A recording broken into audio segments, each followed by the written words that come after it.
A young mother in Manhattan is under arrest tonight. She's charged with the murder of her own daughter. Medical workers say the child's body was in such horrifying condition, they will never, ever be able to forget this case. Here is more of our exclusive jailhouse interview with Awilda Lopez, a 29-year-old mother accused of second-degree murder in the death of her little girl. Did you abuse her? Hitting her? Mm-hmm. I used to hit her, you know. For that, I say I gotta pay because I used to spank her and everything. That I know I gotta pay, but I didn't murder my own daughter. I didn't do that. Did you abuse her to the point of burns? Did you abuse her? No, I never burned her, never. How about bruises? No, if I would've hit her, I would've hit her with my hand. I would've spanked on her the butt and everything, but I never bruised her, like bruised her body like that. No, I didn't do that to her. There's also word that you did things like mop the floor with her hair. Did you mop the floor with her hair? I never mopped the floor with my daughter's hair, never. Did you lock her up in her room ever? Right, like one day, but not like locking her in there forever. Their word is that you made her eat her own feces. I never made her eat her own stuff, never.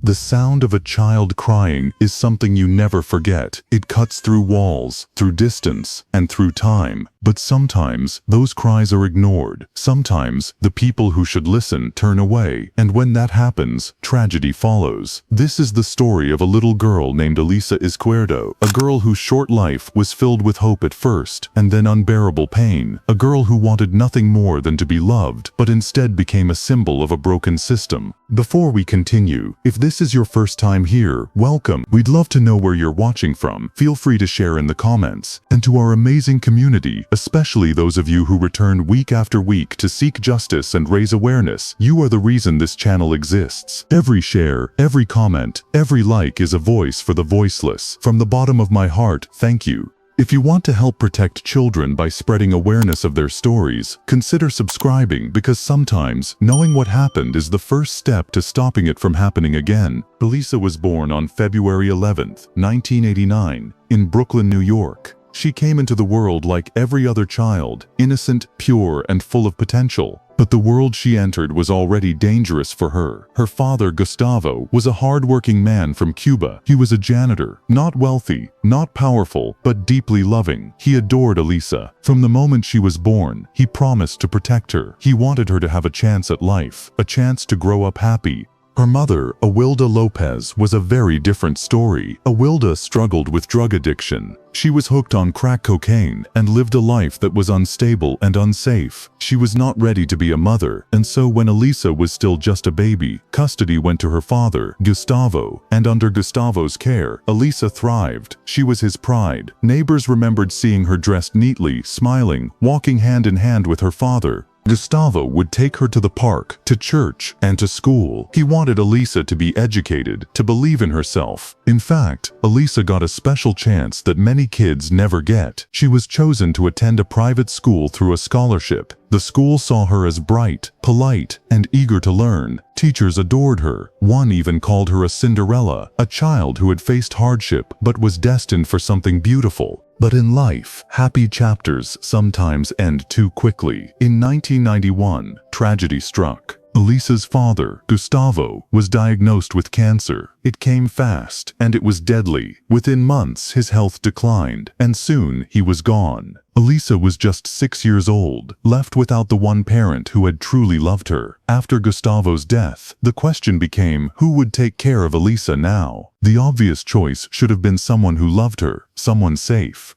But instead, the court decided to give custody back to her biological mother, Awilda. Despite her long history of drug abuse, despite warnings from family members and teachers, despite reports that she was not fit to raise a child. And so, in 1994, Elisa moved in with her mother Awilda and her stepfather, Carlos Lopez. At first, neighbors thought maybe things would work out. Elisa was quiet, polite, and well-behaved. But very quickly, the warning signs began. Teachers noticed she was not the same. She started missing school. When she did come, she looked tired, dirty, and withdrawn. Her once bright smile faded. She avoided eye contact. Something was wrong. People began to ask questions. Was Elisa okay? Was she being cared for? The answer was far darker than anyone imagined. Behind closed doors, Elisa's life had turned into a nightmare. Awilda did not see her as a daughter. She saw her as a burden, as someone to punish. She would lock Elisa in a dark room for hours. She would call her names, make her eat off the floor, and force her to clean with her bare hands. It wasn't just physical abuse, it was emotional torture. Elisa, just a little girl, was told she was worthless, unloved, unwanted, and those words cut deep.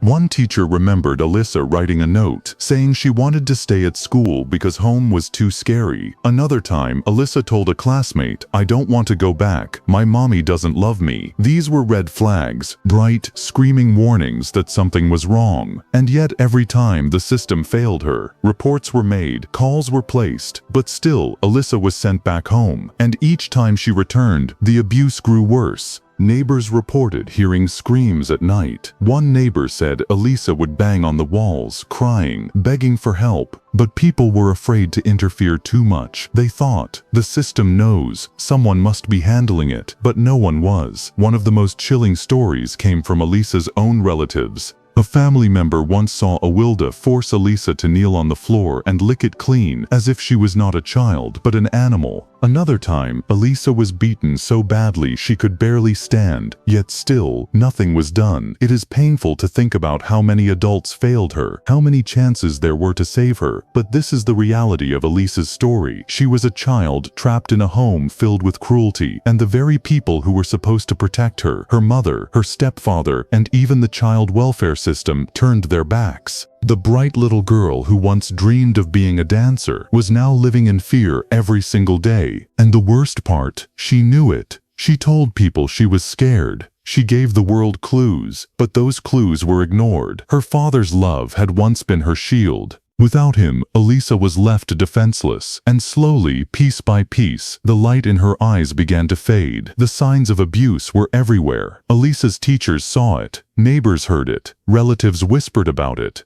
And yet, time after time, nothing changed. Elisa had once been a cheerful, bright little girl who loved going to school. But by 1994 and 1995, her world had grown dark. She missed more and more school days. When she did show up, she often came in with bruises, messy hair, and clothes that looked unwashed. Teachers became deeply worried. They asked her what was wrong, but Elisa was scared to talk. She didn't want to anger her mother. Sometimes she would whisper small details: that she didn't get dinner, that she was locked in a room, that her mommy didn't love her. They were cries for help. Her teacher, Ms. Pinheiro, remembered Elisa saying she was afraid of going home. She even tried to keep her after school, just to give her a little more time away from that environment. But at the end of the day, Elisa always had to go back. One school staff member reported the situation to Child Protective Services, and others did too. By the time Elisa died, at least 8 different reports had been made about suspected abuse. 8 chances for the system to step in. 8 moments where her life could have been saved. But each time, the case was dropped, closed, or ignored. Why? Some say it was because of strict privacy laws. Social workers were often not allowed to share details with the public, or even with teachers. Others say the agencies were overwhelmed with too many cases, too few workers, and not enough time. But the truth is simple. The people who were supposed to protect Elisa failed her. At home, the abuse was getting worse. Awilda, her mother, treated Elisa differently from her other children. She singled her out. While her brothers and sisters ate dinner at the table, Elisa was often left out. Sometimes she was forced to eat scraps off the floor. There are reports that she was made to clean the floor with her own body, crawling and wiping it with her hands or knees. Other times she was forced to lick the floor clean. Imagine a child, only 6 years old, being treated like this in her own home by her own mother. Awilda's boyfriend, Carlos Lopez, also joined in. Witnesses later said he would hit Elisa too. Together they created an environment of constant fear. Relatives noticed. Neighbors noticed. One family member even begged a judge not to give Elisa back to her mother. But still, the custody order stood. Elisa remained trapped in that apartment on the Lower East Side of Manhattan, behind closed doors where the abuse only grew worse. By late 1995, Elisa was fading away. She was losing weight, her hair was thinning, and she rarely smiled anymore.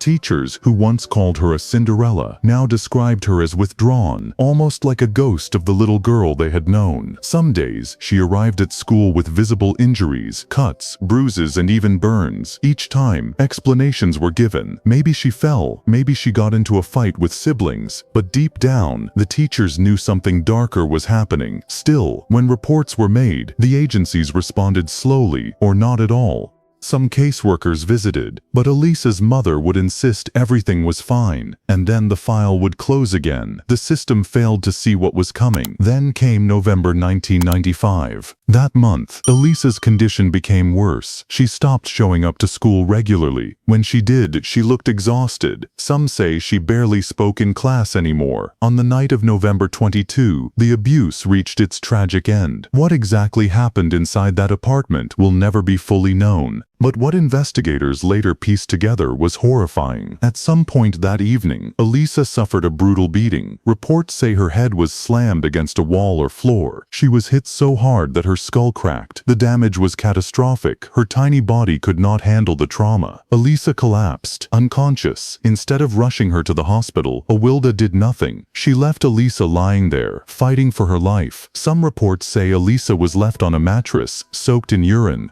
Others say she was simply placed in a corner. By the time help was finally called, it was too late. Paramedics arrived, but Elisa's injuries were too severe. The little girl who had once been full of light and hope was gone. She died on November 22, 1995, at just 6 years old. News of Elisa's death spread quickly across New York City. It shocked the community. A child so young, so innocent, beaten to death in her own home. It was unthinkable.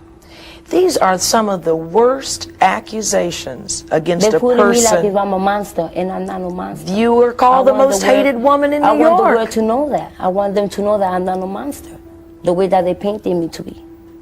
Teachers wept, neighbors blamed themselves for not doing more, and the public wanted answers. How could this happen? How could so many warnings be ignored? Why did the system that was supposed to protect Elisa abandon her? The details that came out in the following days only made the anger grow. Reports revealed that at least half a dozen people had tried to save Elisa. Teachers, relatives, even neighbors had sounded the alarm, but over and over the system had sent her back into danger.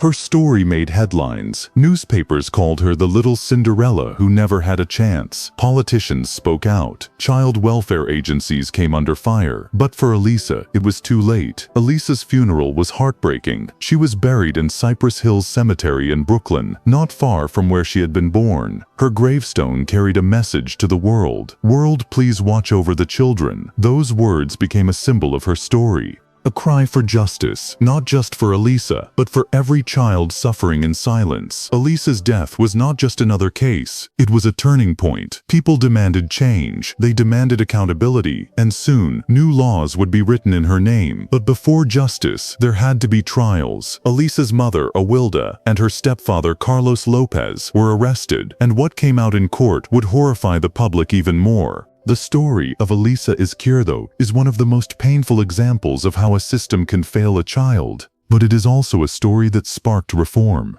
A story that forced New York to look in the mirror and admit that something had to change. The question that remained was simple: would Elisa finally get justice? When paramedics rushed Elisa to the hospital on November 22, 1995, there was little they could do. Doctors quickly realized she had suffered massive trauma. Her small skull had been fractured, her brain swelling with blood. Old bruises covered her body, not just from that night, but from weeks, maybe months of abuse. Her death certificate would later confirm it. The cause of death was brain hemorrhage from blunt force trauma, but the bruises on her arms, legs, and back told a much bigger story. Elisa hadn't just died that night. She had been dying for a long time. Every time she was beaten, every time she was starved, every time she was told she was unloved. The truth was now undeniable. Elisa had been murdered.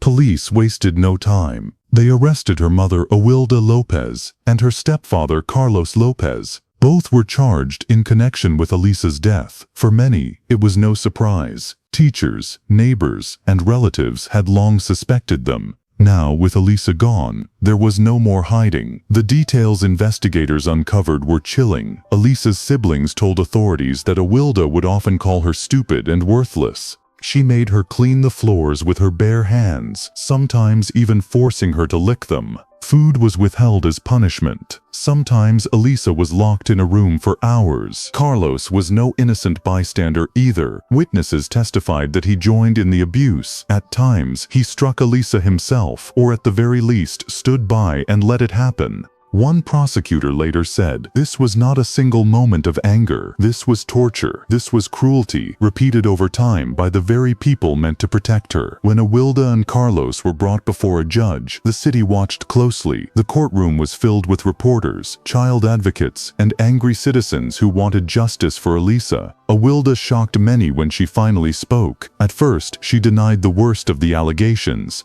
But later she admitted the truth. She had hit Elisa, she had punished her, and on that final night she had caused the injury that killed her. She pleaded guilty to second-degree murder. Her lawyer tried to argue that she was a drug addict, that she was under stress, that she never truly meant to kill Elisa. But to the public, those excuses meant nothing. They saw a mother who had turned into a monster, destroying her own child. Carlos Lopez, the stepfather, was also convicted. Though he claimed he never struck the fatal blow, evidence showed he played a role in the abuse. He was sentenced for his part in the cruelty that led to Elisa's death. The sentencing was emotional. Judge Elliot Wilk, the man who once tried to prevent Elisa from being sent back to her mother, now sat on the bench, forced to watch the consequences of that decision. In his statement, he said, "This court will carry the burden of Elisa's death forever. We all failed her, her teachers, her neighbors, the system, and yes, even this court. We failed to protect a child who could not protect herself."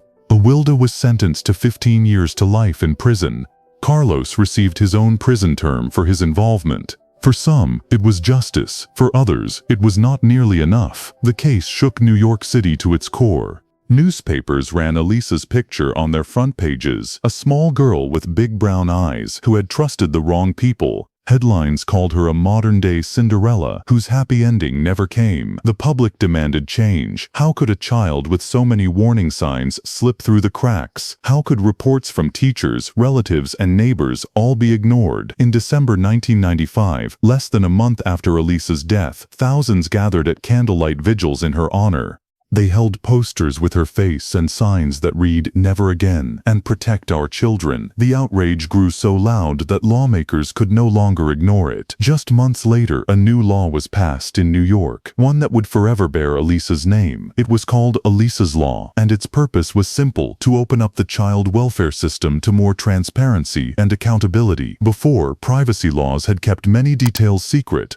Teachers and neighbors who reported abuse often never knew what happened next. Even judges had limited access to information. But under Elisa's law, records could be reviewed, agencies could be held accountable, and the mistakes that cost Elisa her life would be harder to repeat. For many, this was the one good thing to come from such a terrible tragedy. Elisa's short life, filled with pain, had forced a city and a country to confront its failures. But even as change came, the grief remained. Elisa's classmates struggled to understand what had happened. They left drawings and flowers at her grave. One little boy wrote a note that said, "I hope you're safe now, Elisa." Her teachers were devastated. They had fought so hard to protect her, but in the end, the system had not listened.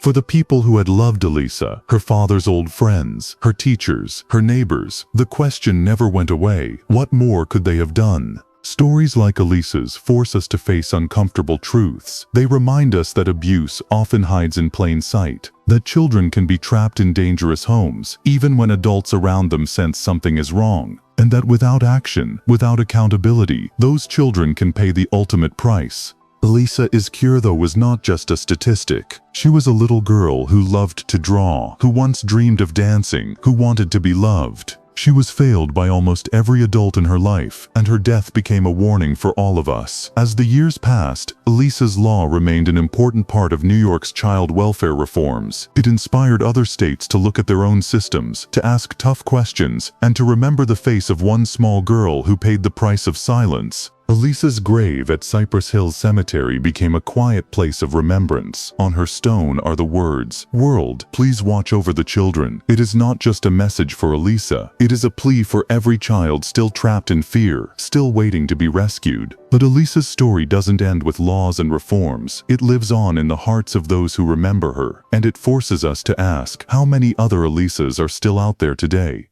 Children whose cries are being ignored, whose bruises are being explained away, whose stories will never make the headlines. The real tragedy is that Elisa's case, as shocking as it was, is not unique, and unless we keep listening, unless we keep fighting, it can happen again. Elisa's short life is a reminder of two truths: the cruelty of human neglect and the power of one child's story to create change. Her name became more than a headline, it became a promise that we cannot turn away, a promise that we must do better, a promise that Elisa will never be forgotten. When news of Elisa's death spread through New York, it felt like the city itself stopped to grieve. Newspapers filled their front pages with her photo. Radio stations spoke her name. For weeks, Elisa was everywhere, not as a child people had known personally, but as a symbol of the children society had ignored. Candlelight vigils took place across the city. Crowds gathered, holding candles, stuffed animals. Strangers wept together, shocked that such cruelty could happen in their own neighborhoods. Teachers came forward, angry that their warnings had been dismissed. Neighbors admitted they wished they had done more. It was as though the whole city was asking the same question: how could this happen? For many, Elisa's case broke something deep inside. She was not the first child to die from abuse, and sadly, she would not be the last.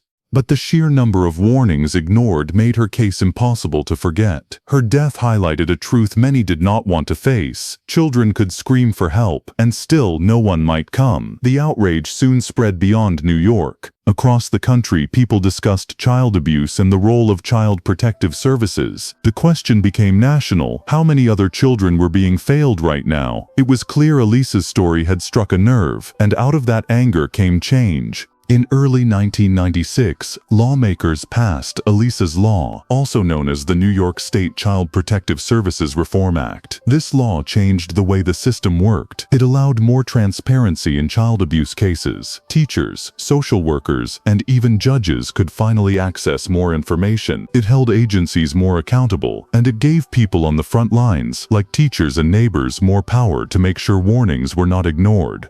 The law was not perfect. No law could ever undo what had been done to Elisa, but it was a step forward, a recognition that silence had killed a child, and silence could no longer be allowed. Still, Elisa's story remained a wound for many. Her classmates grew up, but they never forgot her. Some spoke years later about how her empty seat in the classroom haunted them. Her teacher, Ms. Pinheiro, carried the guilt for years, always remembering the little girl who had begged not to go home. Even the judge admitted he would never forgive himself for the decision that returned Elisa to her mother. In his words, "We failed to protect a child who could not protect herself, and that failure will remain with us always." Elisa's story also became a reference point for later tragedies. When 3-year-old Nixmarie Brown was killed in Brooklyn in 2006, people immediately remembered Elisa. When baby Brianna Lopez died in New Mexico in 2002, her story was told alongside Elisa's. But there is another side to this story too. Because of Elisa, many people decided to act. More teachers spoke up when they suspected abuse. More neighbors reported when something seemed wrong. More communities formed organizations to protect children. In that way, Elisa's voice, silenced too soon, kept speaking. Her story continued to save others.